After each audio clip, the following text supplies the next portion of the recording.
స్వామియే శరణమయ్యప్ప. అయ్యప్ప స్వామి భక్తులందరికీ కూడా స్వామియే శరణమయ్యప్ప.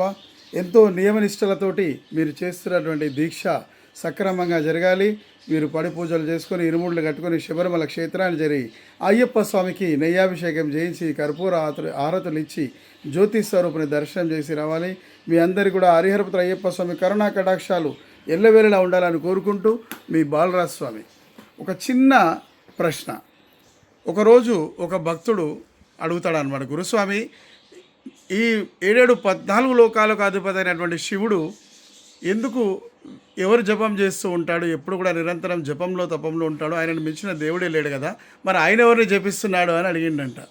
అప్పుడు గురుస్వామి శిష్యుడు చెప్పిండంట, పరమేశ్వరుడు 14 లోకాలకు అధిపతి అయినా కూడా తన గురువుని ఆయన ఆరాధిస్తాడు. అందుకే ఆ గురునామ జపం నిరంతరం చేస్తూ ఉంటాడు. అందువల్ల ఆయన 14 లోకాలను ఏలగలిగిండు అని చెప్పిండంట. మరి ఆ గురువు ఎవరు, ఆ మంత్రం ఏంది అంటే అది తారక మంత్రం. అది జై శ్రీరామ్ అనే తారక మంత్రాన్ని శివుడు ఎప్పుడు కూడా జపిస్తూ ఉంటాడంట. అంటే ఆశ్చర్యపోయిందంట ఈ భక్తుడు. వెళ్ళి మళ్ళీ ఇంకో గురుస్వామి ఏంటంటే, స్వామి, మరి నారాయణుడు కూడా ఎప్పుడు తపోదీక్షలో పడుకొని మన పవలింపు సేవలో ఉండి ఆయన కూడా ఉంటాడు కదా, మరి ఆయన ఏం చేస్తూ ఉంటాడు, ఎవరు గురువు ఆయనకు, ఆయన ఎవరు జపం చేస్తాడు అని అడిగిండంట. అప్పుడు ఆ గురుస్వామి చెప్పిండంట, విష్ణుమూర్తి తన తల కింద దిండులో గురు పాదధూళి పెట్టుకొని నిద్రిస్తున్నాడు. అందుకే ఆయన 14 లోకాలని ఏకచక్రాధిపత్యంగా ఏలగలుగుతున్నాడంట.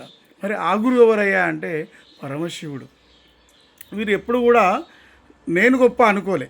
శివుడు రాముని గొప్ప అన్నాడు, రాముడు శివుని గొప్ప అన్నాడు.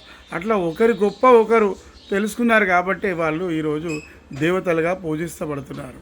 మనం ఎప్పుడు కూడా నేను అనే గర్వం మనకు రావద్దు. నేను అనే గర్వం వచ్చిందంటే మన పతనానికి అంతం మొదలైనట్టు. ఎప్పుడు కూడా నువ్వు గొప్ప అనుకుంటూ మీ జీవితాన్ని సాగించండి, కోటికి పడగెత్తండి. బోల్ శ్రీమన్నారాయణ భగవానికి జై. హర నమో పార్వతీపతియే. హర హర మహాదేవ శంభో శంకర.